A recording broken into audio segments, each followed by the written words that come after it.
This is our prayer, a year-round of prayer to God for you. Sa lahat po ng nagse-celebrate ng January 2021 ng kanilang kaarawan, our prayer that God will bless you everything you need. Sa lahat po na nagse-celebrate ng February 2021 ng mga birthday, we believe God will make a way sa inyong buhay.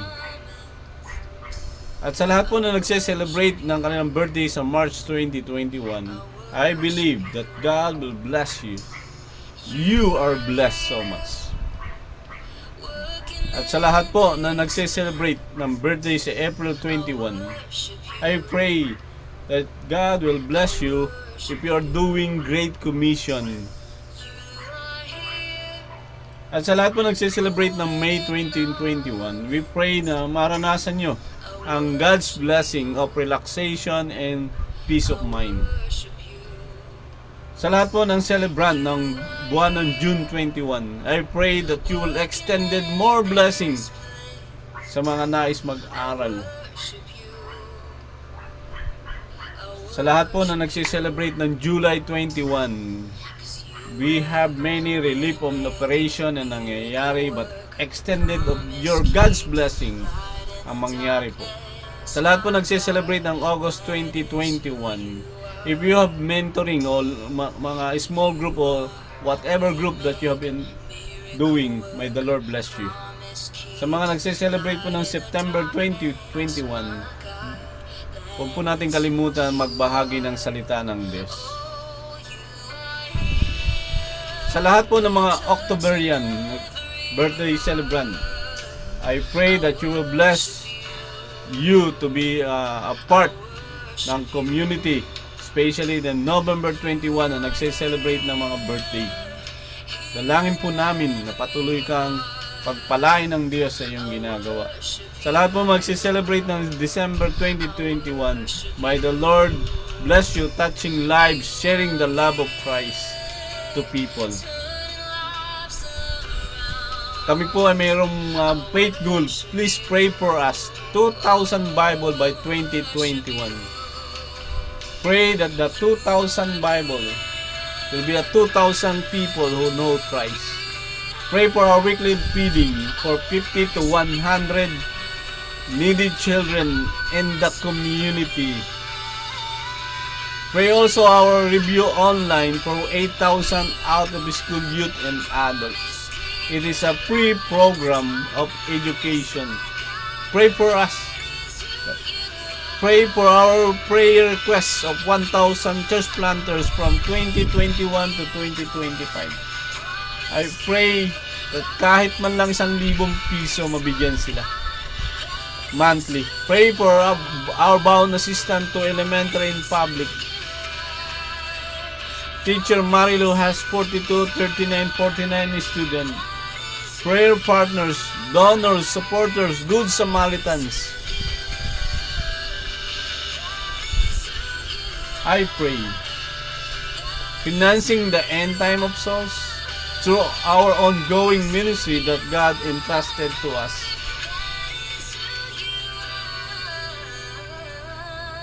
Just as you excel in everything else, in faith, in peace, in knowledge, in complete earnestness, see that you also excel in the grace of giving.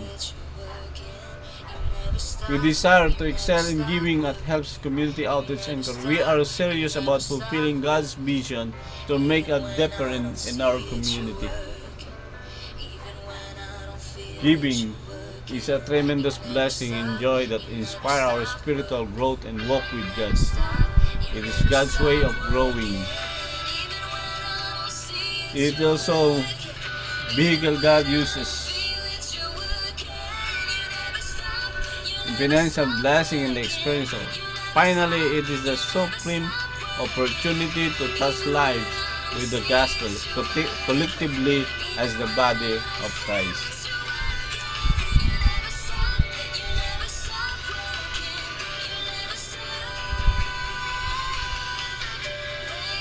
We are fiscally sound ministry with impeccable financial integrity. You can be assured that you are sowing into good financial ground.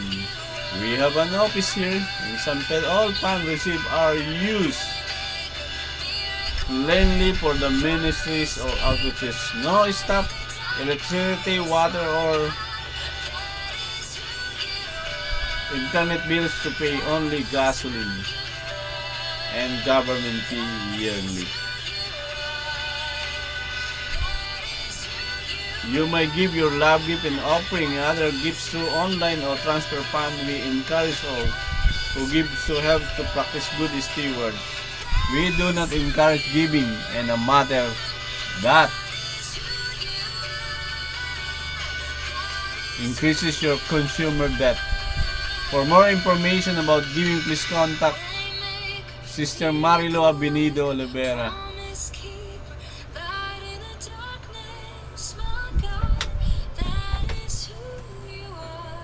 Thank you for sowing your financial gift into helps community outreach with BPI account 8481005699, Bank of the Philippines Island, San Pedro Branch, to make a difference.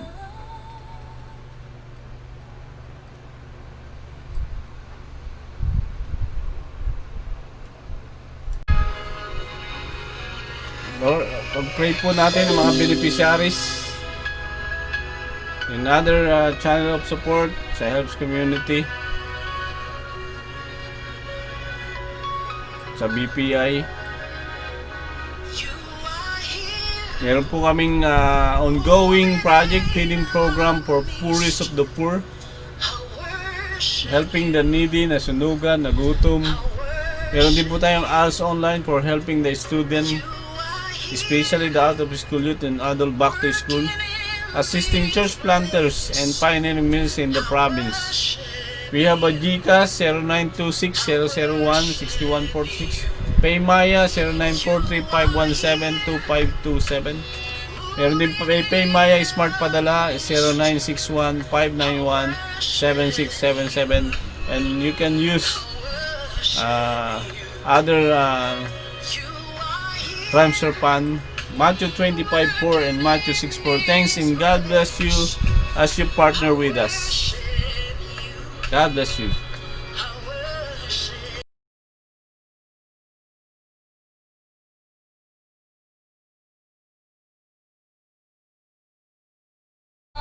Ako po si SD Ray Olivera ay nagnanais magpasalamat sa ating Diyos sa taong 2020 ay hindi madali. There are many difficulties that we are facing, but God still indeed He is good God. His promise is true in Hebrews 13:5. It says that God will never leave you nor forsake you. That is a solemn promise of God. Therefore, I would like to thank you, donors, supporters, good Samaritans, faithful friends, and prayer partners. Saludo sa inyong katapatan sa Diyos. And at the end, I would like to say Merry Christmas and Happy New Year to all of you. We are now doing our best for the glory of God. Saludo po, thank you, and magandang gabi po sa inyo.